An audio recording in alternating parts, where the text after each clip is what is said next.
روسیې ته د اطلاعات او کلتور د سرپرست وزیر په مشرۍ د افغان پلاوي د سفر لنډ راپور. د اطلاعات او کلتور سرپرست وزیر ملا خیرالله خیرخواه د روان مالی کال د وږي میاشتې په 19 نیټه د کلتورونو اتحاد تر عنوان لاندې نړیواله څلور ورځنۍ غونډه کې د ګډون په موخه د فدراتیف روسیې سنت پیټرزبورګ ښار ته سفر وکړ. زموږ اشتراک په دغه غونډه کې چې هغه د روسیې په سنت پیټرزبورګ ښار کې جوړه شوې وه چې په کې تقریبا هلته د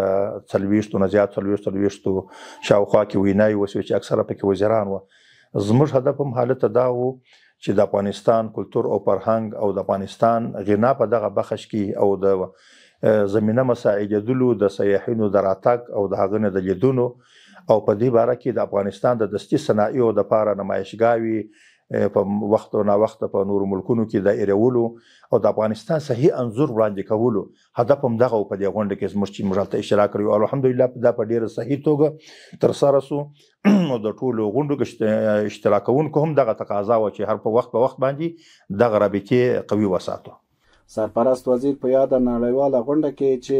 د روان زیږدیز کال د سپتمبر له 11 څخه تر 14 نیټې پورې د روسیې په کوربه‌توب ترسره شوه او شاوخوا 40 هیوادونو د کلتور وزیرانو پکې ګډون کړی و. د وینا ترڅنګ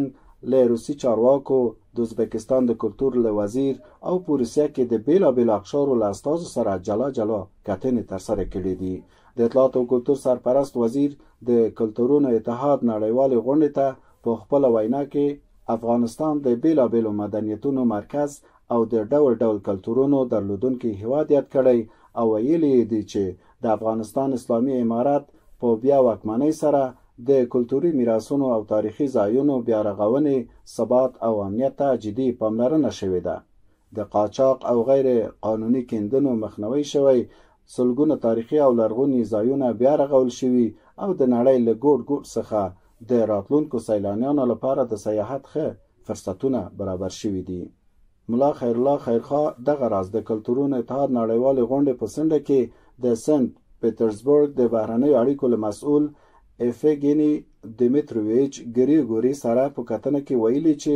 افغانستان د لرغوني تاریخ او اصیل کلتور په درلودلو سره د نړۍ د تمدن مرکز دی. نو اړتیا ده چې د کلتوري ډیپلوماسۍ په پراختیا سره د دواړو هیوادونو اړیکې لا پیاوړې او مستحکمې شي. د سنت پیټرزبورګ د بهرنیو اړیکو مسؤل هم ژمنه کړې چې دوی د کلتوري اړیکو د پیاوړتیا په برخه کې هر ډول همکارۍ ته چمتو دي. همدارنګه د اطلاعات او کلتور سرپرست وزیر د دغه سفر په بهیر کې د روسیې د کلتور له وزیر اولګا لوبیمیوا سره په کتنه کې د فرهنګونو د پیژندنې او اقتصادي ودې په برخه کې د توریزم صنعت رول مهم بللی او د دواړو هیوادونو ترمنځ د فرهنګي او لاسي صنایعو نندارتونونو پر جوړولو ټینګار کړی دی. د روسیې د کلتور وزیر هم په خپلو خبرو کې افغانستان د لرغونو سیمو په لرلو سره د نړۍ تر ټولو بډای هیواد یاد کړی او په فرهنګي برخه کې د افغان ځوانانو د روزنې لپاره د خپل هیواد چمتووالی ښودلی دی. په همدې حال کې د هیواد د اطلاعات او کلتور سرپرست وزیر د ازبکستان د کلتور له وزیر آزاد بیگ اوف سره لیدنه کړې ده. په دې لیدنه کې د افغانستان او ازبکستان ترمنځ د کلتوري اړیکو د پراختیا، د توریزم صنعت د ودې او د لاسي صنایعو په اړه خبرې شوې او په کابل او تاشکند کې د نندارتونونو جوړول د دواړو هیوادونو د کلتورونو د پیژندنې لپاره ګټور بلل شوي دي. د اطلاعات او کلتور سرپرست وزیر روسیې ته د خپل سفر په بهیر کې په سنت پیټرزبورګ ښار کې د میشتو افغانانو د کلتوري ټولنې له رئیس او غړیو سره د کتنې پر مهال پر بهر میشتو افغانانو غږ کړی چې افغانستان ته راستانه شي او د هیواد د آبادۍ او پرمختګ لپاره کار وکړي.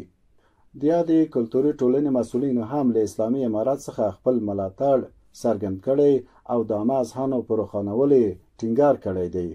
د اطلاعات او کلتور سرپرست وزیر ملا خیرالله خیرخواه د خپل سفر په پای کې ماسکو کې د افغانستان په سفارت کې له مسکو میشتو افغانانو سره کتلي دي.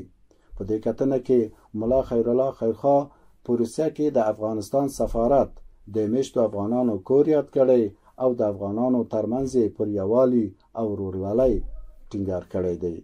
هغه د افغانستان او روسیې اوسنۍ اړیکې ښه بللې او له ګاونډي هیوادونو سره د دوستانه پیاوړو اړیکو غوښتنه کړې ده.